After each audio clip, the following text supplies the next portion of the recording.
Welcome in to NFL Daily by Chat Sports. Tyler Jones here with you. Appreciate you joining us. Coming up on today's show, we are going to break down Daniel Jeremiah's latest mock draft. It is his third mock draft of the season, and we'll go through every single pick of the first round and provide my reaction to what DJ had to say coming up in just a few moments from right now. So you won't want to miss out on that. And folks, I got to tell you, our new draft channel, this is the place to be, as we started this within the last few weeks, and this channel has really taken off as we were talking about the NFL draft and giving you a one-stop shop for everything you need to know when it comes to all the talent that's in this draft, as well as the team needs. We have team-specific mock drafts as well. We have interviews also from the scouting combine. We got you covered, all things NFL draft on this channel. If you haven't subscribed already, you need to be, and we would love to see your fan base represented. So when you subscribe, tell us in the comments who you're a fan of. Let's see who can get the most fans to subscribe to the channel. Subscribe now, youtube.com/chatnfl to be a part of our brand new NFL draft channel here at Chat Sports. So DJ, in his mock draft, has Bryce Young going number 1 overall to the Carolina Panthers with the first pick in the draft. And I know that the last couple of days we've talked about C.J. Stroud gaining momentum, that Carolina has really liked C.J. Stroud from what we've been told. But I agree with DJ here. I mean, the Panthers shouldn't overthink this, right? Bryce Young is the best quarterback in this draft, and that's not a knock on C.J. Stroud. But for me, if you're looking at this, teams, what do they do when they walk into mistakes in the past? They tend to overthink things, right? And for me, if you're looking at this situation for the Carolina Panthers, just don't overthink this. Bryce Young is that guy. I think it makes sense here for Carolina to go ahead and go with Bryce Young. You moved to number 1 for a reason. To get a quarterback, don't just get any quarterback, go get Bryce Young. Number 2, that means the Texans get C.J. Stroud from the Ohio State with the number 2 selection. And along kind of those same lines, there was an expectation for months that the Houston Texans would end up with Bryce Young. At first, it was that the Bears, when they were holding that number 1 pick, weren't going to take him, so Bryce Young would be available there at 2. And then with the talks about the Panthers and their interest in C.J. Stroud, it's like, oh, well, they'll still end up with Bryce Young. Well, now if you're the Houston Texans, think about this. You weren't aggressive. You didn't trade up to that number 1 spot. If you end up with C.J. Stroud or another quarterback instead of Bryce Young because you didn't make that move, you have no one to blame but yourselves. And if you're the Texans, if that's what ends up happening, if the Panthers do end up with Bryce Young, I don't think you should be complaining about it at all. C.J. Stroud's still a very good quarterback, and you knew what you were getting into not trading up to that number 1 spot. Number 1 overall pick, who should it be? Bryce Young or C.J. Stroud? We know the Panthers are going to bring in a new quarterback. Who will it be? This is our pin comment today. You like it, an ad break. If so, take advantage of it. Let me know. Get your votes in. Bryce Young, type BY for Bryce Young. CJ, type CJ for C.J. Stroud. Let us know in the comment section below. The Cardinals with the number 3 selection, according to Daniel Jermiah, go with Will Anderson Jr., the edge rusher out of Alabama. Then at 4, the Indianapolis Colts go with Anthony Richardson, the 3rd quarterback off the board out of Florida. And he, of course, has gotten a lot of attention with what he was able to do at the Combine, and he has skyrocketed up boards here within just the last several weeks. At 5 is a player whose stock has seemed to fall as of late, and that is Jalen Carter, the defensive tackle from the University of Georgia. And obviously there was issues that have lingered within the last couple of weeks of things that have developed, right, with the arrest situation there back in Georgia, and then his very unimpressive pro day when he looked like he had gained about 9 pounds, according to reports, and that he was struggling to finish drills. But even with that said, if I'm Seattle, this makes sense for me, and I would say this is where I agree with DJ, and I think other teams should feel the same way, of that the talent is still there. You look at the tape, all these things about Jalen Carter, you can't deny how good he really is. And I understand that it hasn't been the best few weeks for Jalen Carter, but don't overlook what we know and what we saw from him of the football player that he is. For me, you look at the Seattle Seahawks team and their needs that they have up front, the line of scrimmage. Jalen Carter would be a win-win for the Seattle Seahawks if they get him at 5. I like this from Daniel Jermiah myself. How far will Jalen Carter fall in this draft? It looked like if the Bears were going to have the number 1 pick, they were looking at taking him with that number 1 overall pick. Now, could it be 5 to Seattle? Could it even be further down from that? What say you? Let me know in the comment section where you think Jalen Carter is going to fall and end up in this draft here. Let me know in the comment section below. Number 6, the Detroit Lions go with Devon Witherspoon.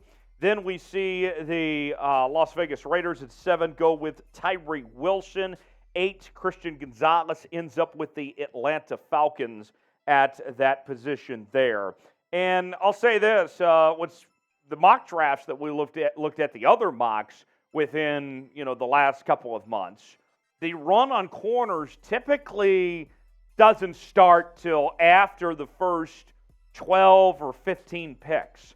And so the fact that DJ is projecting that corners are going to go earlier than that, that's a new development. To me, that was very intriguing to see. And look, there's some good corners in this draft, from Witherspoon to Joey Porter Jr., Christian Gonzalez and company. I mean, there's some good corners. But to see that thing start early was very fascinating, comparatively speaking, what we've looked at some other mocks to this point. Will teams follow suit? Will that be the case? Certainly will be interesting to follow what goes on there. Let's move on to number 9 now. Big Pete ends up with Chicago. He stays right there, going from Northwestern to the Bears, and helps out that offensive line who needs a lot of help there. Then at 10, the Philadelphia Eagles go with Lucas Van Ness, the edge rusher out of Iowa, with that selection. Then at 11, the Tennessee Titans, they go with Jackson Smith-Njigba from Ohio State. Now, I got to tell you, I know that there's concerns about the hamstring injury that Jackson Smith-Njigba suffered that forced him to miss most of last year, but I still think he's a terrific football player, and I'm not worried, honestly, about a hamstring injury, if that being a lingering or long-term issue. I think that whoever gets him should be pleased. And you look at what he did at Ohio State when he was healthy, he was better than what we saw from Chris Olave and Garrett Wilson, who went on to be top draft picks in their own right. So I'm all in on JSN. Tennessee, they need all the help they can get at the receiver position. You already have a very good young receiver in Burks that you brought in from Arkansas last year. You add him with JSN together, watch out. That could be very big for the Tennessee offense going forward. Who will be the first wideout taken in this draft? I feel like every mock draft I see a different wide receiver taken first, whether it's Zay Flowers or JSN or Quentin Johnston or Jordan Addison. Who is going to be the one that falls off the board first? Let me know who you think it will be in the comments section below. At 12, the Texans, with their second pick in the draft, they go with Myles Murphy, the edge rusher out of Clemson, with the selection. Very good pick. And Myles Murphy, he's another guy that his draft stock's kind of just been all over the place. We've seen him projected to be as high as top 5, and others project him to go below 25 in this draft, but he slides in somewhere in the middle there at 12 to Houston. 13, the Jets. They go with one of the best athletes in this draft, Nolan Smith, the edge rusher from Georgia, who was fantastic at the scouting combine. And we'll see if the Jets even hold that pick. That pick might be included in the Aaron Rodgers trade, but for now, they hold on to it and go with Nolan Smith at 13. 14, the New England Patriots. They go with the one and only Bijan Big Game Robinson from the University of Texas, who is the best running back that we've seen in the NFL draft since Saquon Barkley. I mean, he is an incredible talent. And usually you don't take running backs in the first round.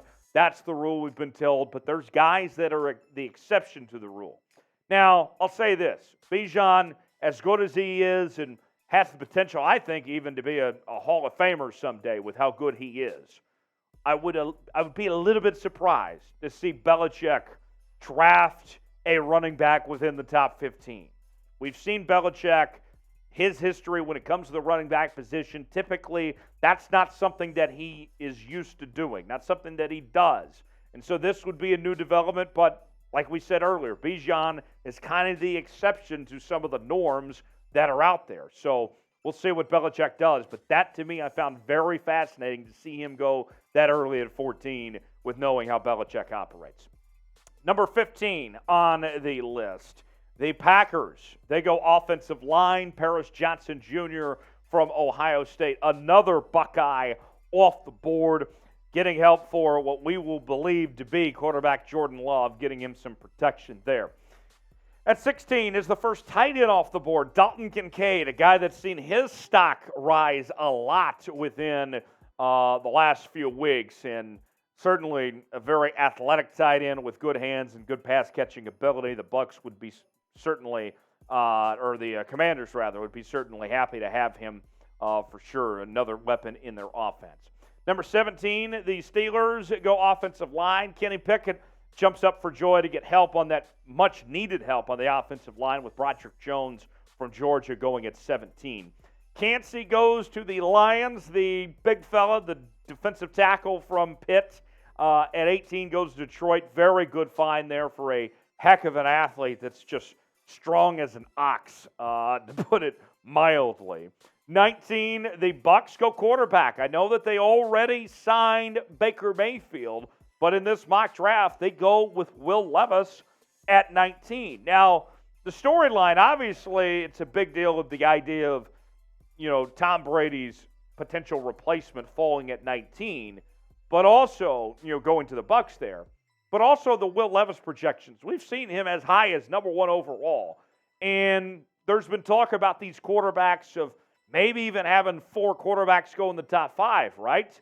And so if he ends up sliding all the way to 19, that would be very interesting. And I think that there's too many quarterback-needy teams for that situation to happen. If Levis is starting to slide a little bit, I think you're going to start to see maybe some other teams potentially with those trade offers to move up to go ahead and get Levis while they can. He did have a very good pro day, so that was a nice bounce back from the down season that he had in Kentucky.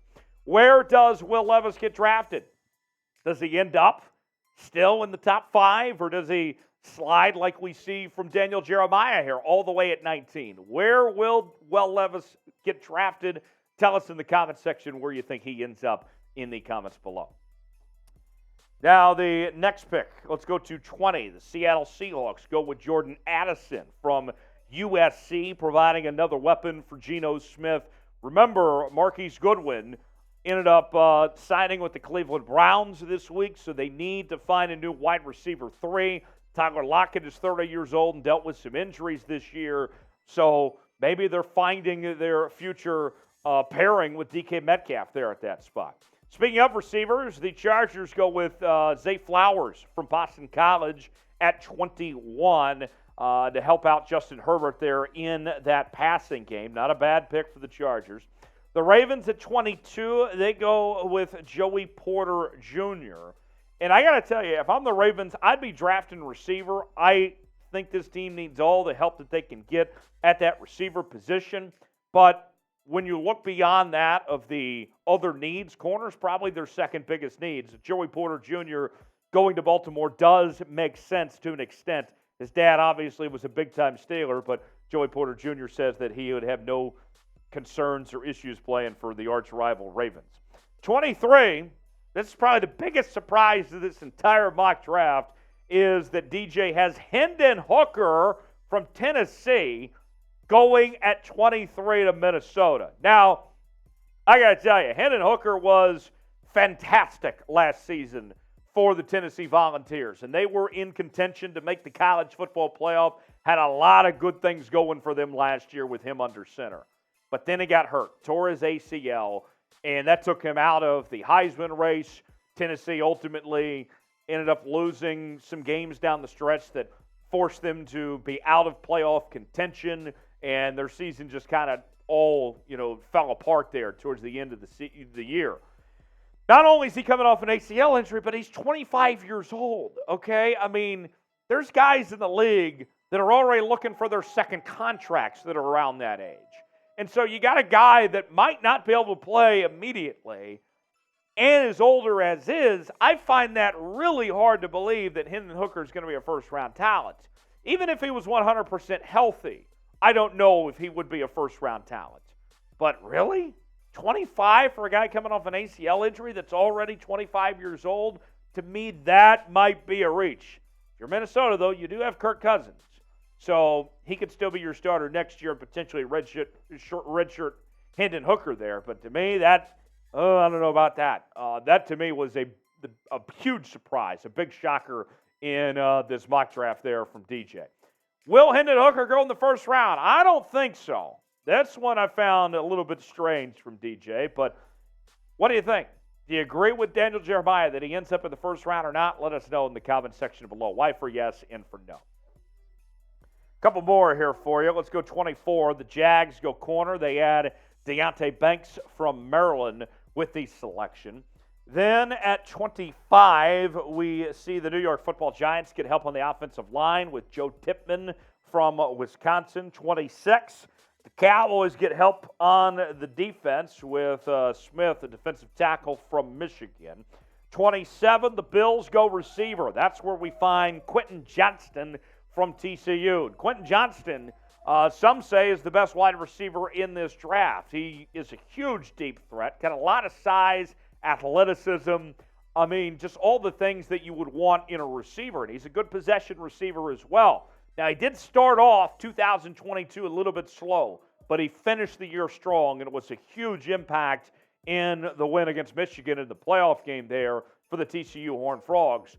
I would be surprised if he slips this far to 27. The Bills would be jumping up for joy if he's around, if they can take him there at 27. But to me, I think that would be a shocking turn of events if he's available there at 27, but we'll see. A couple more for you to round out this draft. 28, the Bengals go offensive line with Darnell Wright out of the University of Tennessee. Already have your left tackle they're set with Orlando Brown from Kansas City. Now you go Darnell Wright, and you get two new starting tackles potentially for Cincinnati. At 29, the Saints, they go tight end, go Michael Mayer from Notre Dame, who is a very good player, good pass catcher in his own right. Felix, FAU, as people call him, the edge rusher from Kansas State, ends up sliding into the first round at 30 to the Philadelphia Eagles. Then we round out the draft with a fellow Big 12 member, the one and only Will McDonald IV, the edge rusher out of Iowa State, who is just a behemoth of a football player, athletic as hell. I can tell you what, and the Chiefs would be very pleased to have him to their roster if they can get him there at 31. So, what do you think of Daniel Jeremiah's mock draft? I got to say, when he was hitting, he was hitting. But when he was off, things got a little goofy at times in this mock draft. Hendon Hooker, Quentin Johnston falling that far. I give DJ a C, and that might be generous, personally. What do you grade DJ's mock draft? Let me know in the comments section. You can also interact with me on social media, Twitter, Instagram, and Facebook, at Tyler Jones Live. You can find me there. I'll see you next time right here on NFL Daily by Chat Sports.